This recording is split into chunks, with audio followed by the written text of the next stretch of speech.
आदेवी सर्वभूतेषु शक्तिरूपेण संस्थिता नमस्तस्यै नमस्तस्यै नमस्तस्यै नमो नमः। माँ सरस्वती को सादर नमस्कार। साथ ही साथ सभी साथियों को, छात्र छात्राओं को भी मेरा सादर नमस्कार। आज हम सर्वनाम की कक्षा का अगला प्रकरण हिस्सा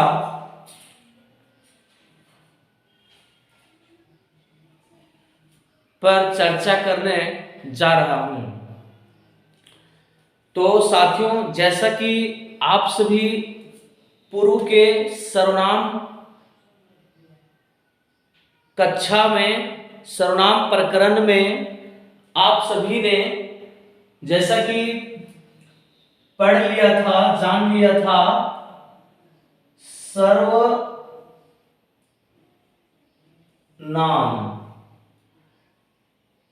सर्वनाम पर पिछली कक्षा में हमने चर्चा किया कि सर्वनाम का शाब्दिक अर्थ होता है सर्व धन नाम, और सर्व का मतलब बताए थे सबका नाम। नाम मतलब संज्ञा, अर्थात वह नाम जो संज्ञा का प्रतिनिधि हो, वह नाम जो संज्ञा का प्रतिनिधि हो। संज्ञा का प्रतिनिधि कहने का मतलब, जैसे हम लोग देखते हैं कभी कभी किसी कार्यक्रम में, मान लेते हैं अपने क्षेत्र के विधायक या सांसद को आमंत्रित करते हैं, और ये सांसद या विधायक स्वयं ना आकर के अपने बदले किसी को भेज देते हैं। अर्थात विधायक जी को, सांसद जी को स्वयं आना चाहिए था, लेकिन अपने नहीं आकर के किसी को भेज देते हैं। अर्थात उसको भेजा किसने? विधायक जी ने। किसने भेजा? विधायक जी ने। तो विधायक जी ने भेजा, अर्थात वो विधायक जी के स्थान पर आए हैं, अर्थात वो विधायक जी का प्रतिनिधि है, अर्थात विधायक जी का वो प्रतिनिधि है, यानी विधायक का प्रतिनिधित्व तो करेगा। उसी प्रकार सर्वनाम भी अपने संज्ञा का प्रतिनिधि है। मतलब जहां पर संज्ञा ना हो वहां पर उसका प्रतिनिधित्व कौन करेगा? सर्वनाम करेगा। अर्थात संज्ञा का प्रतिनिधि सर्वनाम है। अर्थात इसको ऐसे लिख सकते हैं कि सर्वनाम है क्या? तो संज्ञा का प्रतिनिधि।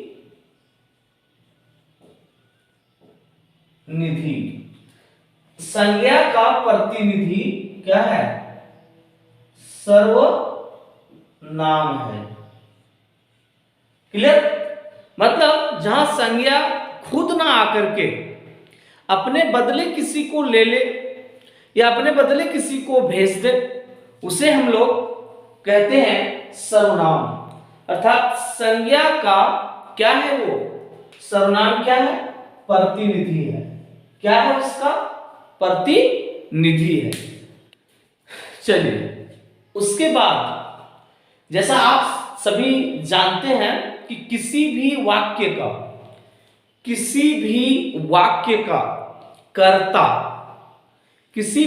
का कर्ता या तो संज्ञा हो सकता है या तो सर्वनाम हो सकता है। अर्थात किसी भी वाक्य का कर्ता बनने की क्षमता, किसी भी वाक्य का कर्ता बनने की क्षमता, जैसे राधा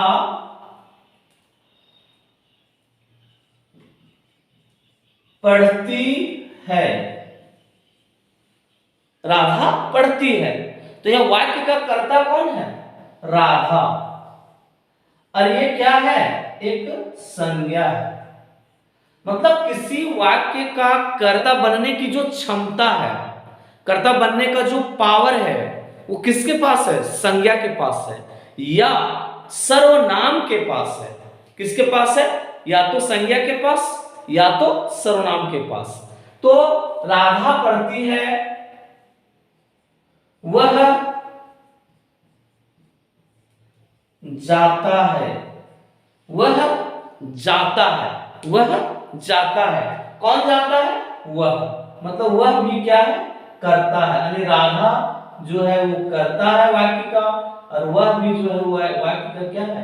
करता है। लेकिन यहां पर ये कर्ता सर्वनाम के रूप में आया है और यहां पर कर्ता संज्ञा के रूप में आया है। तो उनका योग कहें कि किसी भी वाक्य का कर्ता बनने का जो अधिकार कहिए या उसकी क्षमता कहिए, वो कर्ता बनने का अधिकार या क्षमता जो है वह किसके पास है? संज्ञा या सर्वनाम के पास है। तो इस प्रकार से हम एक चीज कह सकते हैं कि संज्ञा और सर्वनाम किसी वाक्य के कर्ता हो सकते हैं। कहीं कहीं ये कर्म के रूप में भी आते हैं, लेकिन उस पर हम लोग बाद में चर्चा करेंगे। लेकिन इतना जाने कि किसी भी वाक्य का कर्ता या तो संज्ञा हो सकता है या तो सर्वनाम। आगे हम देखते हैं कि संज्ञा और सर्वनाम में थोड़ा सा अंतर क्या है। तो संज्ञा और सर्वनाम में जो अंतर है वो यह है कि देखिए संज्ञा से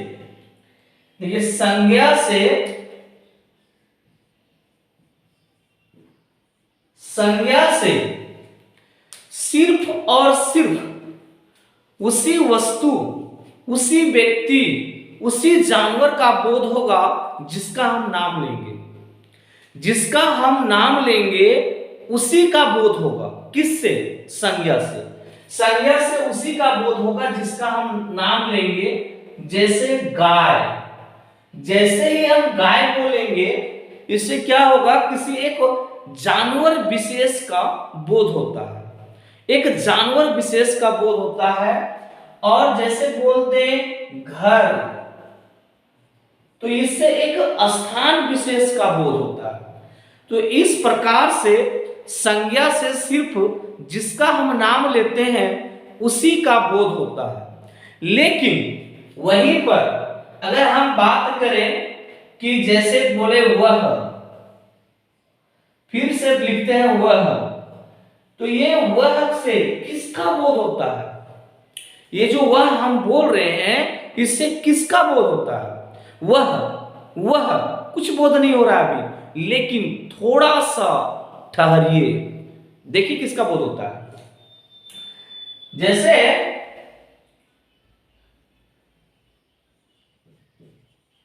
एक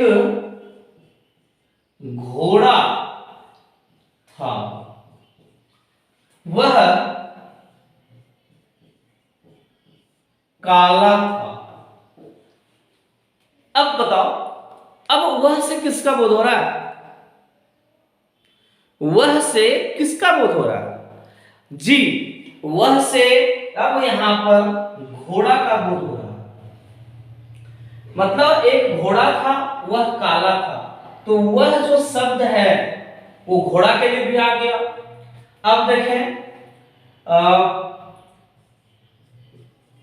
एक नदी थी, वह चौड़ी थी। अब देखो फिर से एक वह आ गया। ये वह से किसका बोध हो रहा है? नदी का। किसका बोध हो रहा है? नदी का। अर्थात कह सकते हैं कि अगर पूर्वा पर संबंध हो, कैसा संबंध हो? पूर्वापर संबंध। अगर पूर्वापर संबंध हो, पूर्वापर का मतलब पूर्व का बाद के साथ संबंध हो, पूर्व का बाद के साथ संबंध हो, जैसे ये घोड़ा का प्रयोग पूर्व में हुआ और बाद में वह लिखा गया। पहले घोड़ा का प्रयोग हुआ यानी पूर्व में घोड़ा का प्रयोग हुआ, पर मतलब बाद में वह का प्रयोग हुआ। तो पूर्व में किसी संज्ञा का प्रयोग हो और बाद में उसके जगह पर सर्वनाम का प्रयोग हो, तो वैसे प्रयोग पूर्वापर कहलाते हैं। तो पूर्वापर संबंध हो मतलब अब वह जो है वो घोड़ा भी हो सकता है, वह जो है वो नदी भी हो सकती है। अर्थात हम कह सकते हैं कि अगर संज्ञा में घोड़ा कहने से सिर्फ घोड़ा जानवर विशेष का बोध हो रहा है, पर वह कहने से घोड़ा, हाथी, नदी, पहाड़ किसी का भी बोध हो सकता है। सिर्फ और सिर्फ उसमें ध्यान रहना है कि उसका कोई पूर्व में कोई संज्ञा आया हो। तो इस प्रकार से हम कह सकते हैं कि सर्वनाम से हम किसी भी नाम का प्रयोग कर सकते हैं, अर्थात किसी भी नाम के बदले सर्वनाम का प्रयोग कर सकते हैं। और संज्ञा कहने से मात्र उसी वस्तु, उसी स्थान, उसी जानवर का नाम का बोध होता है। तो अब हम आगे थोड़ा सा बढ़ेंगे और आज हम जो है वो सर्वनाम के प्रकार और सर्वनाम के भेद पर चर्चा करेंगे। सर्वनाम के प्रकार और सर्वनाम के भेद पर चर्चा करेंगे। चलिए तो आगे।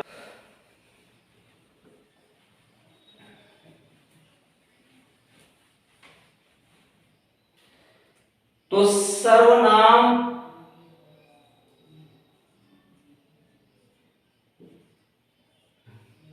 के प्रकार एवं भेद। सर्वनाम के प्रकार एवं भेद। तो सर्वनाम के प्रकार एवं भेद में हम लोग देखते हैं। चलिए हिंदी में मूल रूप से सर्वनामों की संख्या 11 है। हिंदी में मूल रूप से सर्वनामों की संख्या 11 है। हिंदी में मूल रूप से सर्वनामों की संख्या 11 है। ठीक है, देखिए तो इसको लिख सकते हैं इसको ऐसे कि हिंदी में मूल रूप से सर्वनामों की संख्या कितना है? 11। हिंदी में मूल रूप से सर्वनामों की संख्या 11 है। ठीक है, अब ये 11 सर्वनाम कौन कौन है उसको हम थोड़ा सा देख लेते हैं। तो इसमें से 11 सर्वनाम है। पहला है मैं, उसके बाद तू, उसके बाद आप, मैं, तू, आप, वह, यह,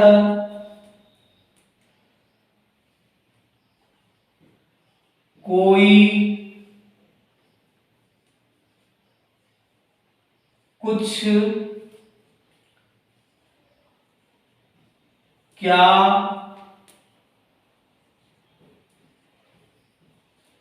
कौन,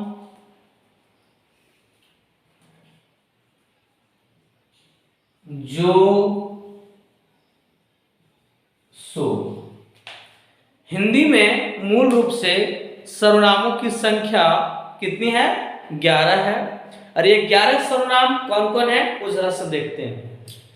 मैं, तू, आप, वह, यह, कोई, कुछ, क्या, कौन, जो, सो। देखिए 11 है, 1 2 3 4 5 6 7 8 9 10 11। अर्थात हिंदी में जितने भी तरह के आप सर्वनाम का प्रयोग करते हैं उनका मूल रूप यही 11 सर्वनाम है। और इन्हीं 11 सर्वनामों के कई रूप बनते हैं और इन्हीं कई रूपों का प्रयोग हम वाक्य विशेष में करते रहते हैं। तो हिंदी के इन 11 सर्वनामों को हम लोग अब विभाजित करते हैं कि इनमें से कौन से सर्वनाम किस में जाएंगे। तो इन 11 सर्वनाम को जो है 6 भागों में बांटा गया है। इन 11 सर्वनाम को 6 भागों में विभाजित किया गया है और ये 6 प्रकार, 6 भेद जो हैं वो इस प्रकार से हैं, जो हम लोग देखते हैं थोड़ा सा। चलिए, पहला जो सर्वनाम है वो है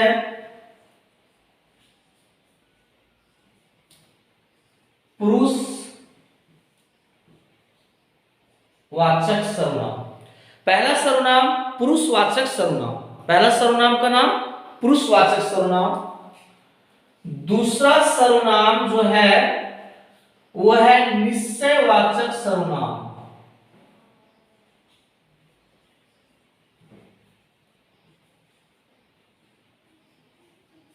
निश्चयवाचक सर्वनाम। तीसरा जो सर्वनाम है वो है अनिश्चय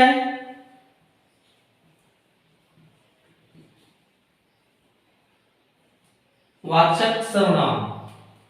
पहला पुरुषवाचक सर्वनाम, दूसरा निश्चयवाचक सर्वनाम, तीसरा अनिश्चयवाचक सर्वनाम। चौथा जो भेद है वो है आपका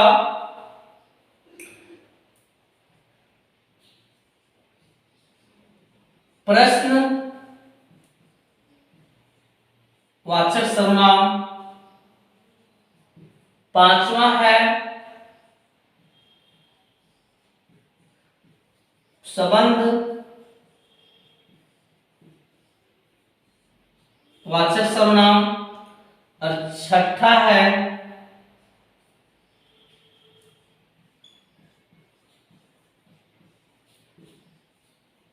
निजवाचक सर्वनाम। चलिए, तो सर्वनाम के कितने भेद? सर्वनाम मूल रूप से सर्वनाम की संख्या 11 और उनके जो भेद हैं वो है 6। सर्वनाम के भेद पूछे तो 6 और सर्वनाम मूल रूप से पूछे कि उसकी संख्या कितनी है तो हम बताएंगे 11। चलिए, अब इसमें से देखते हैं कि कौन किस में जाएगा। तो अब इन 11 को हम लोग विभाजित करते हैं। चलिए, सबसे पहले पुरुषवाचक सर्वनाम में आ जाएगा आपका मैं, तू, आप। ये 3 पुरुषवाचक सर्वनाम में और एक और आ जाएगा वह। मैं, तू, आप, वह, ये 4 पुरुषवाचक सर्वनाम में आएंगे। निश्चयवाचक में आ जाएगा यह,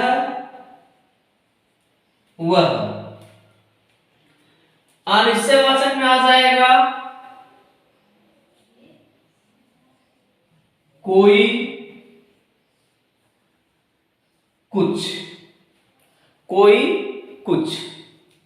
प्रश्नवाचक में आ जाएगा क्या, कौन। संबंधवाचक में आ जाएगा जो,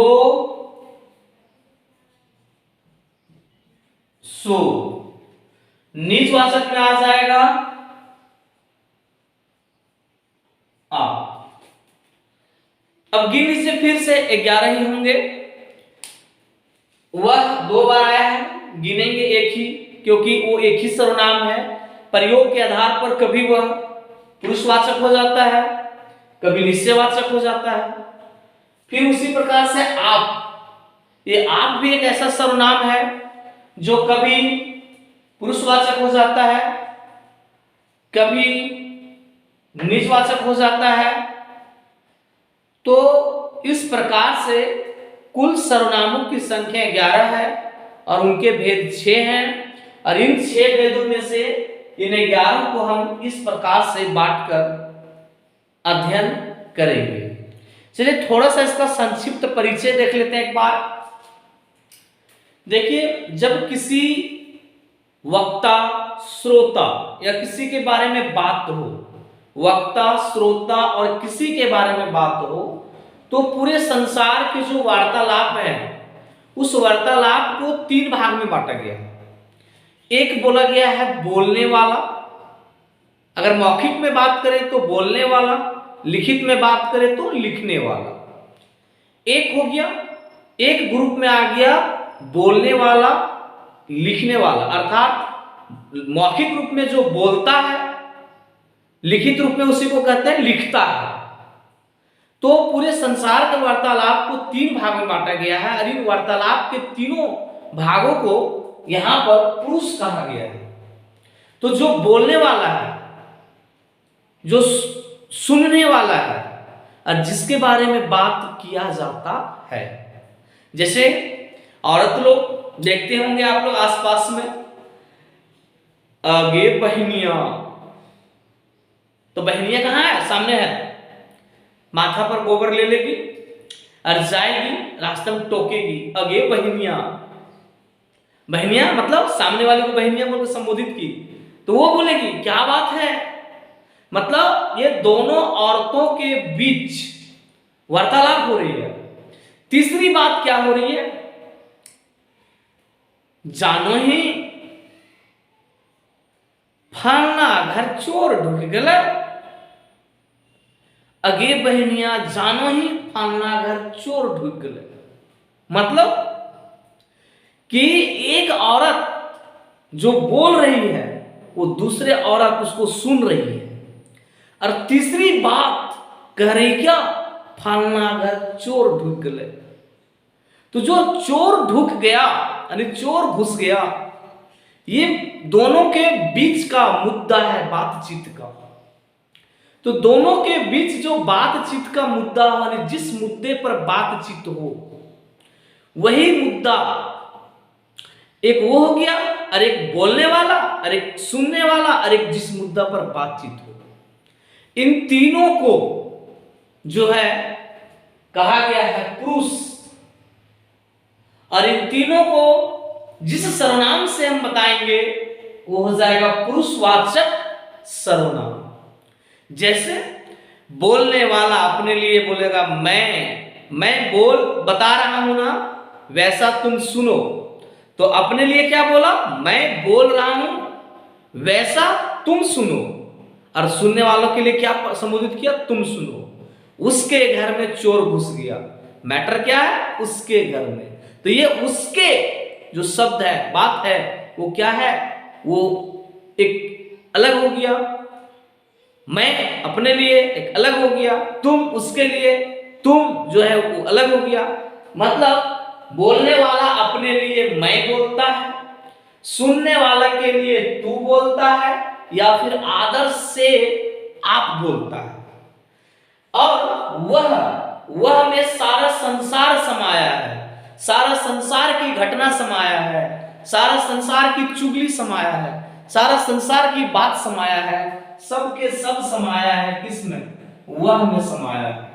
अर्थात वह का क्षेत्र बहुत बड़ा है, वह का क्षेत्र बहुत बड़ा है।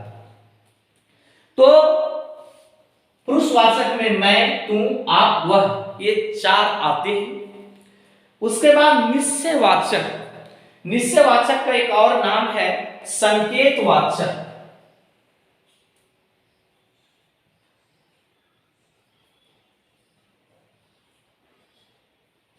निश्चयवाचक का एक और नाम है संकेतवाचक।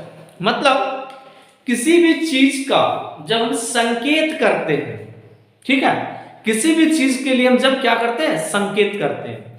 जैसे देख लीजिए, जैसे हम लोग क्या करते हैं, घर में खाना खाने बैठते हैं, खाना खाने के लिए जब बैठते हैं और मान लो नमक की आवश्यकता पड़ गई, तो हम क्या करते हैं, अपने बच्चे से कहते हैं, क्या कहते हैं, बाबू उला नोना लान हो, नोना लान हो।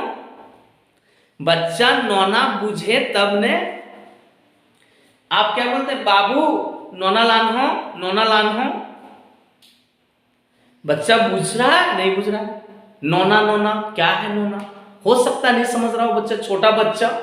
तो बच्चा सामने बहुत सारी चीजें होती है, कभी इसको उठाएगा, कभी उसको उठाएगा, कभी उसको उठाएगा।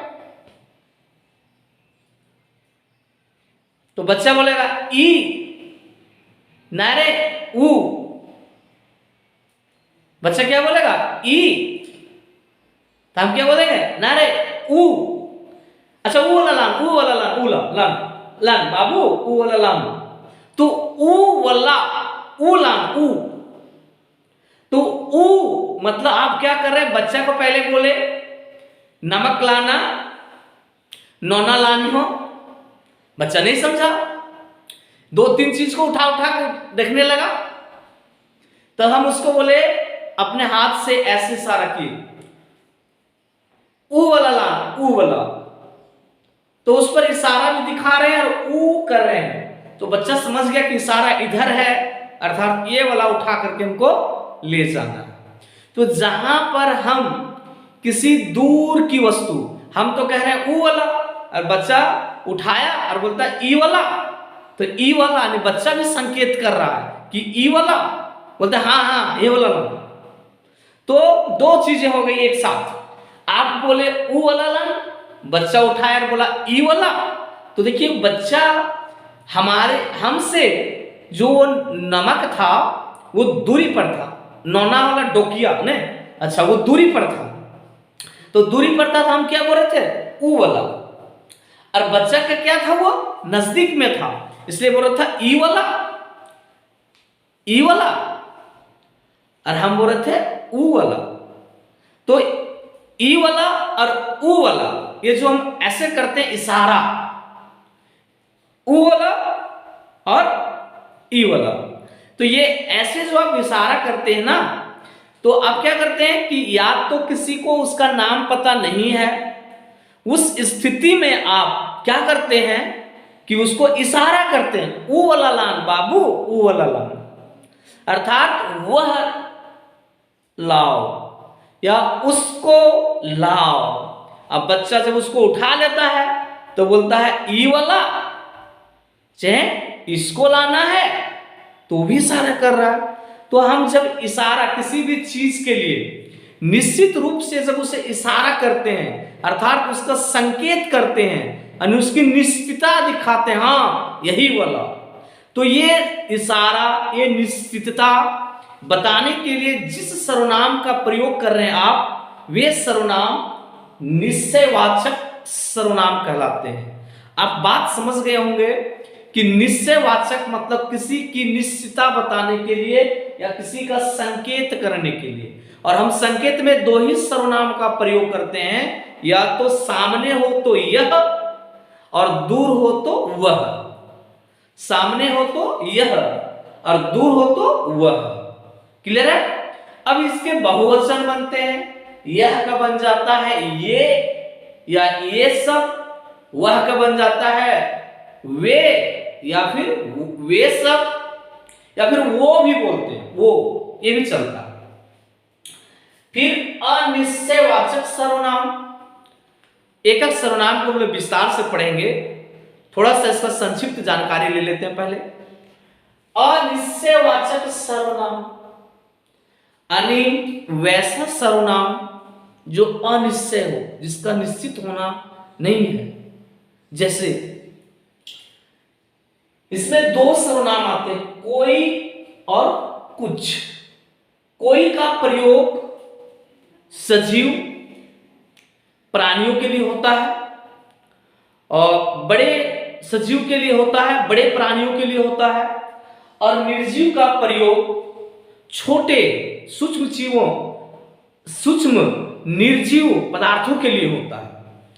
जैसे अब मान लेते हैं, फिर से आते हैं हम लोग, मान लो कि हम खाना खाने बैठ गए, ठीक है, और खाना खाने बैठ गए, बाहर से कोई दरवाजा ठुकठुका दिया, तो हम फिर क्या करते हैं, अपने बच्चों को बाहर भेजते हैं, अरे जाके देखो रे क्या हाल है, अपने बच्चों को भेजते हैं, जाके देखो रे क्या हाल है, जाकर देखो तो कौन आया है। बच्चा जाएगा, दरवाजा खोलेगा और देखेगा, और देखेगा तो उसको पूरा ऊपर नीचे बढ़िया से देखेगा, वहीं से आवाज लगाएगा, पापा के हक्को, पापा के हक्को, यानी के हक्को यानी है, कौन है, के मतलब कोई है, कोई है, ऐसे बोल देगा बच्चा। अब देखो उस आदमी का नाम उसको पता रहता, मान लेते उस आदमी का नाम श्याम होता और उस बच्चे को पता होता, तो बोलता पापा श्याम चचा हैं, ऐसा बोलता। लेकिन बच्चा ये नहीं पहचान रहा है कि इसका नाम श्याम है, नहीं जान रहा है, और नहीं जान रहा है तो श्याम चचा नहीं बोल रहा, क्या बोला, कोई है, तो श्याम नहीं बोल करके क्या बता दिया, कोई है, मतलब वो बच्चे के लिए निश्चित नहीं है कि कौन है सो, क्योंकि बच्चा नहीं जान रहा है, उस व्यक्ति की पहचान निश्चित नहीं है, और जब व्यक्ति की पहचान निश्चित नहीं है तो बच्चा उसके लिए क्या बोल देता है, कोई है, कोई है, यानी अनिश्चित है, कौन है वो परफेक्ट पूर्ण रूप से पता नहीं है, ठीक है। अब बात आती है कुछ, जैसे हम लोग बहुत जल्दी कहते हैं दाल में कुछ काला है, दाल में कुछ काला है, तो दाल में काला जो दिख रहा है वो कुछ है, क्या है, खोटा होगा, पिपरी होगा, पत्थर होगा, मामू बूटा होगा, मामू बूटा समझता है ना, वो काला काला मिट्टी वाला जो होता है, अर्थात दाल में कुछ है, ऐसा बोलो, तो दाल में कुछ है या दाल में कुछ गिर गया है, अगर दाल में जो गिर गया है उसकी पहचान होती, उसकी निश्चितता होती, तो बोलता दाल में कुछ काला है, अरे बेवकूफ, वो जीरवा करे, कारे कारे जीरवे रोए हो, लेकिन बच्चा नहीं जान रहा है ना, तो बोलता है पापा दाल में कुछ काला है, मतलब बच्चा जीरो नहीं पहचान रहा है, यानी जीरा को बच्चा नहीं पहचान रहा है यदि, और वो जीरा मां छनका करके दी है, तो बच्चा क्या बोलेगा, दाल में कुछ काला है, यानी दाल में काला है लेकिन वो कुछ है, पता नहीं वो क्या है लेकिन कुछ है, अर्थात दाल में कुछ है या दाल में कुछ गिरा है, तो जो गिरा है दाल में क्या वो निश्चित है, उसकी जानकारी उसके पास पूर्ण है, नहीं है, और अगर नहीं है तो वहां वो क्या बोल दे रहा है, कुछ। अगर ऐसा बोले दाल में कोई गिरा है, दाल में कुछ गिरा है, दाल में कोई गिरा है, कैसा लग रहा है, कोई गिरा है मतलब कोई बड़ा आदमी, हाथी गिर गया है दाल में, ऐसा तो होता नहीं है, तो दाल में कुछ गिरा है, सूक्ष्म चीजों के लिए कुछ का प्रयोग करते हैं, यानी वैसे सूक्ष्म चीजें जो निर्जीव होती हैं, जिनकी हमें पहचान नहीं होती है, उसके लिए हम कुछ का प्रयोग करते हैं। तो देखिए जिसके बारे में कोई पहचान नहीं हो और अगर वो सजीव हो तो हम कह देते हैं कोई, और अगर वो निर्जीव हो, सूक्ष्म हो, तो हम उसके लिए बोल देते हैं कुछ। अनिश्चित, और अनिश्चित होने के कारण ये अनिश्चयवाचक हो गया। अब बात आती है प्रश्नवाचक। प्रश्नवाचक, फिर वही बात, कौन आया है, ऐसा बोलता, श्याम आया है। अब श्याम को हटा दो और उसकी जगह पर क्वेश्चन डाल दो, कौन आया है, यानी जो आया है वो कौन है, कौन, यानी एक क्वेश्चन बन गया वो, कि वो कौन है ये कंफर्म नहीं है, लेकिन एक क्वेश्चन बन के रह गया है, इसलिए हो जाएगा यहां प्रश्नवाचक। उसके बाद संबंधवाचक। संबंधवाचक का प्रयोग हम लोग ज्यादातर मिश्र वाक्य में करते हैं। जब हम वाक्य का प्रकरण पढ़ाएंगे तो आपको ज्यादा क्लियर होगा, लेकिन अभी समझ लीजिए कि सरल वाक्य में कभी भी संबंधवाचक शब्द नहीं मिलते हैं, अधिकतर ये मिश्र वाक्य में पाए जाते हैं। जैसे मेरे पास एक कलम है, जैसे मेरे पास एक कलम है, मेरे पास एक कलम है, मेरे पास एक कलम है, मेरे पास एक कलम है जो लाल है। ध्यान देना, मेरे पास एक कलम है जो लाल है, तो जो लाल है, जो लाल है, कौन लाल है, जो, कौन लाल है, जो, और जो का संबंध किससे है भाई, जो का संबंध है कलम से, जो का संबंध किससे है, कलम से। मेरे पास एक कलम है जो लाल है, तो जो यानी लाल कौन है, जो, और जो का संबंध किससे है, कलम से, यानी लाल कौन है, कलम, तो लाल है यानी कौन लाल है, कलम। लेकिन यहां पर कलम के लिए उसका संबंध बताने के लिए कौन आ गया, जो आ गया, कौन आ गया, जो आ गया। तो ये जो को संबंध वाचक सर्वनाम कहते हैं, जो संज्ञा का संबंध बताता है। सो, ठीक है, ऐसे जो लाल है, सो काला है, ऐसे भी बोल सकते हैं कि मेरे पास एक कलम है, सो काला है, या सो टूटा हुआ है। मेरे पास एक कलम है, सो टूटा हुआ है, सो टूटा हुआ है, कौन टूटा हुआ है, सो, और सो किसके लिए आया है, कलम के लिए, यानी सो का संबंध किसके साथ, कलम के साथ। फिर आता है निजवाचक सर्वनाम। देखिए निज का मतलब ही होता है खुद, खुद का, नहीं कहता निजी संपत्ति है, खुद का संपत्ति है, इसका मतलब होता है खुद, खुद, या फिर इसका मतलब होता है स्वयं। ठीक है, तो यदि ये खासकर एक बात ध्यान रखना है कि इसका प्रयोग कभी भी कर्ता के रूप में नहीं होता है। अगर कर्ता के रूप में आप आ रहा है तो वो पुरुषवाचक हो सकता है या होगा, लेकिन कर्ता के रूप में कभी भी निजवाचक नहीं आएगा, कर्ता के रूप में निजवाचक नहीं आएगा। जैसे वह खुद चला गया, वह खुद चला गया, वह खुद चला गया, तो यहां पर खुद क्या हो जाएगा, निजवाचक। राधा